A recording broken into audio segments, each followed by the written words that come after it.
What's good, everybody? It's your boy, Oshay Duke Jackson, back at it again with another episode of the Celebrity Junk. You guys are gonna say I'm petty, man. I'm shady, I'm dusty, I'm a joke.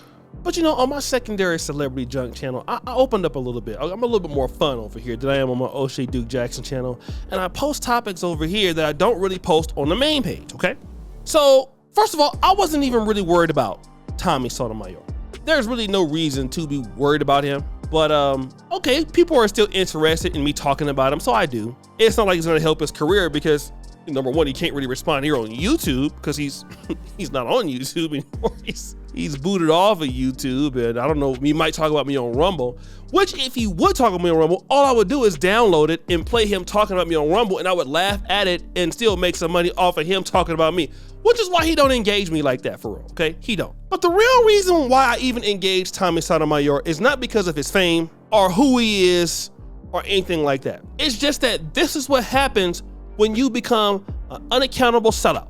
And I want every black person to know that all of you who hate black people, you don't have any faith in the culture, in the community, and you want to go out there on the outside and try to make friends when you're not good at making friends anywhere, because all the problems you have in the black community, you're gonna have anywhere else.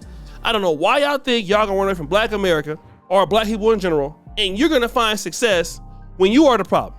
This is Tommy. Tommy had such a great career doing it for the black people initially. Turned on his community, went out here dusting it up. Now he's upset that he's fallen completely off. Let me give you an example, because somebody sent me this tweet. I don't follow Tommy on Twitter. I barely even use Twitter, okay? If you search my name on Twitter, I don't even have any posts on Twitter. Number one, I'm not trying to be heard on Twitter. I don't care about nobody on Twitter, okay? But look at what he posted just a few hours ago.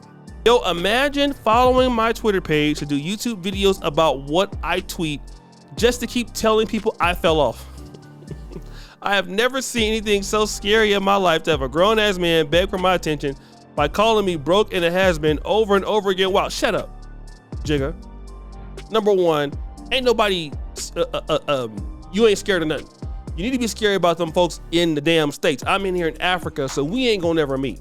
Oh, and if we did meet, ain't like I'm gonna try to fight you or something like that. You ain't gonna try to fight me.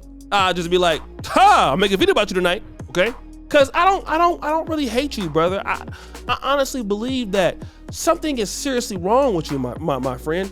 And see, this is the thing, but I have pity on you. I have pity on people like you because you have you have a mental disability, I believe.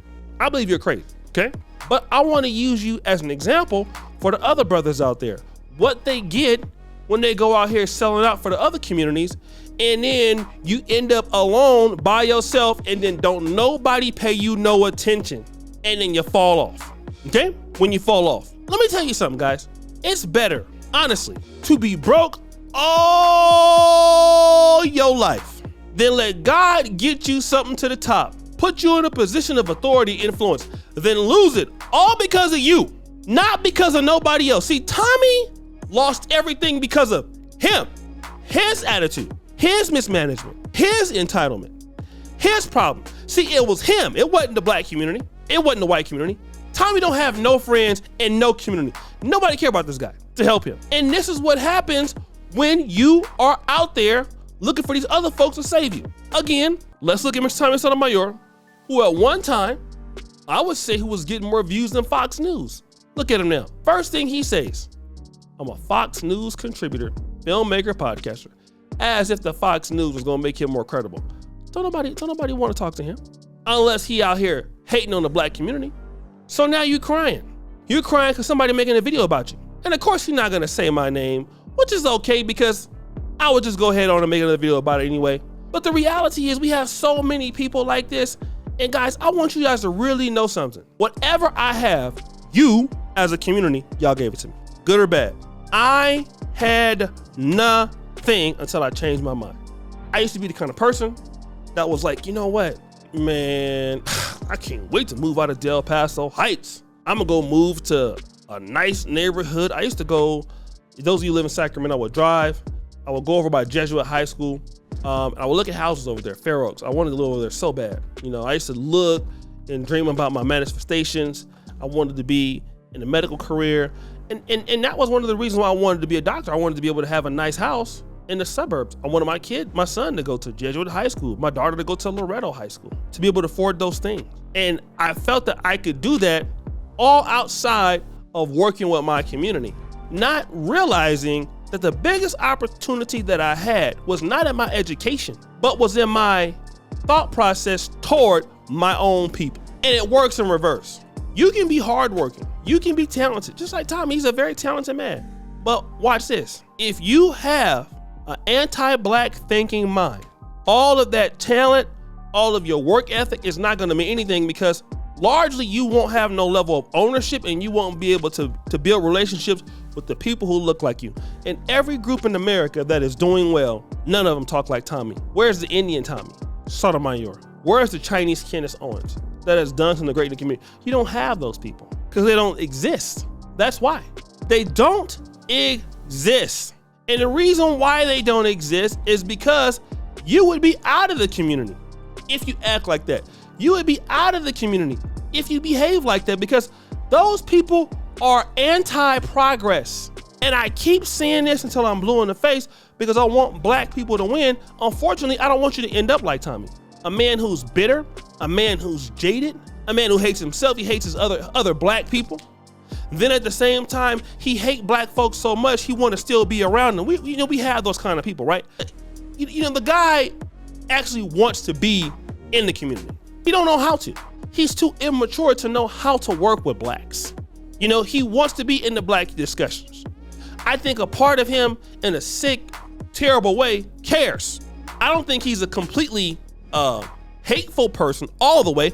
He's crazy is what it is. He has a mental disorder, partly. I can't prove it, but he also has that disease of neuritis, self-hatredness, okay? And some of y'all are suffering from that. And you're gonna miss so many beautiful people in our community that you can be friends with, that you can work with, that can help you in business. Think about it, man. Most of us, when our kids grow up, I don't have any children, but summer jobs. When I was summer jobs, man, in 1995, I had to go and work for the city of Sacramento. There was no black-owned business I can go and work for because simply wasn't there, But because we didn't want to work with each other, we didn't want to provide the opportunity, so that was the case. But we have the opportunity to do that. And don't you want your kid, your son and your daughter, if they can't get into a white company, that there's a black company in your neighborhood that can give your kid, son or daughter, some experience that they would like to have, some experience in which they can deal with. Wouldn't that be great? Wouldn't that be awesome for them to be able to leverage that? But when you think like Tommy, you can't do that, because whatever dollar you get, it ain't gonna come back to the black community, no way, because you hate the community. And then after you lose it all, guess what? Hey, one thing is for sure, them Caucasian people not gonna give you nothing. They won't give you a goddamn thing, right? They're not going to give you anything.